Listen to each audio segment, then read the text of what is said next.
So I play a character named Grinch, which is not his actual real name on the birth certificate. I went to high school with a guy named Grinch, and I think that might have been actually his real name. But this is a code name, because he's a Delta Force guy, so it means he's, you know, the best of the best. He's part of a group of badasses that are going all over the world and kicking ass and taking names, and he's got a kind of a great attitude, kind of a cool sarcasm to him, and all in all, pretty fun for me to play. Well, the VO work, and as opposed to the acting on a television show or movie set or something, it's still more or less the same. You know, you're working with a director, you're working with a group of people, trying to help tell a story.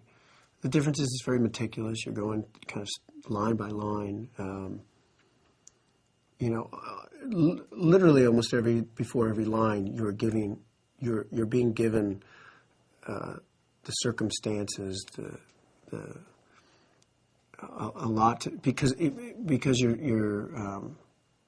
not in that world itself. You're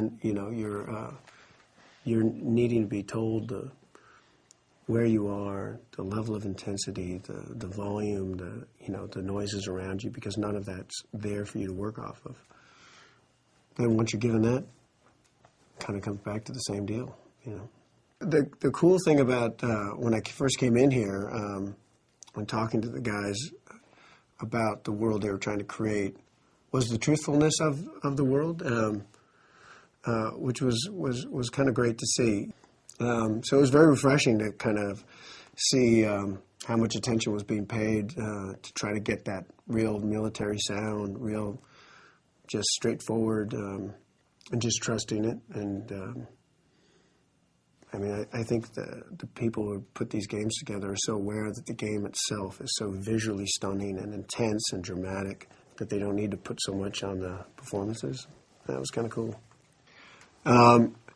I am not that familiar with video games. I don't play a lot of video games. It's good news, bad news, really. Because when I do play them, it's not just where did the time go. It's what day is it? You know, it's they're so engrossing. Well, I mean, the first thing that's sort of immediately impressive is the guys kind of show me the things I'm involved in. It's visually stunning and so engrossing. You know, the way you kind of put in this position of going through it first person. The underwater. These images I saw of these, these guys underwater going through the Holland Tunnel? I don't know what you guys are, I mean, it was unbelievable. It's kind of fun being part of a video game. And I think it says a lot about the video games that they're reaching out to the level of talent that you see, and certainly in this game. I mean, Idris and Fichtner. I mean, those guys are amazing. They're unbelievable talents.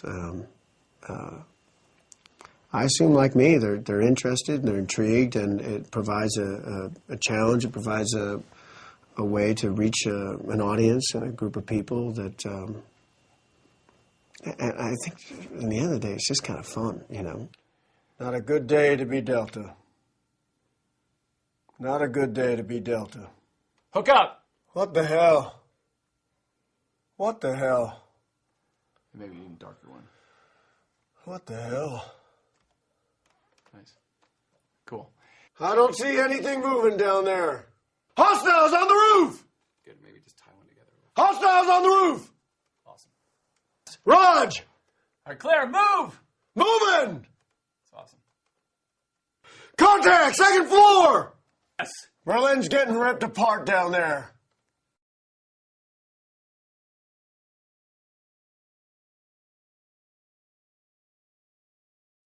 I'm William Fichtner. I play Master Sergeant Sandman in the new game Call of Duty Modern Warfare 3. With the video game, with this game, Call of Duty Modern Warfare 3, each time we come into the studio, I see clips of the scenes that we're going to work on and different places where the game is taking you that day.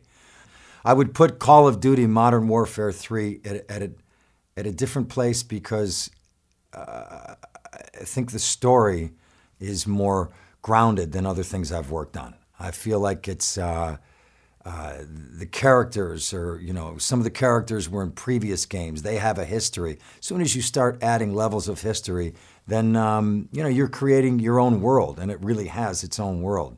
But I'll tell you, before I started shooting this 2 weeks ago, before we started recording, I had lunch with a good friend of mine, a big auto race buddy of mine. We go to see a lot of races together, and he said, "So where are you going?" I said, I got to take off. I'm going to, do the voice on this game. He said, "What's the game?" I told him, I said, "Call of Duty, Modern Warfare 3. And I said, "Do you know it?" And he goes, "Do I know it?" "Yeah." And he started naming characters and was completely familiar with the first two. I mean, really deeply. And said he couldn't wait for this one.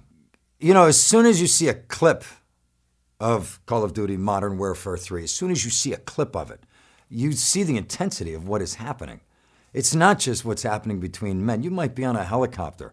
You might be flying into a zone where all hell is breaking loose. And there are other people that are counting on you, and they're calling back to you. And there's so much happening that, there's a level of concentration to make sure that, what you're saying is gonna be heard. And that sometimes requires a solid voice that can really cut through it all. Well, the story really comes out of so much of what happened before this, in the game before, in the Call of Duty Modern Warfare 2. So much happens in that game that really is the beginning of what is happening in this game.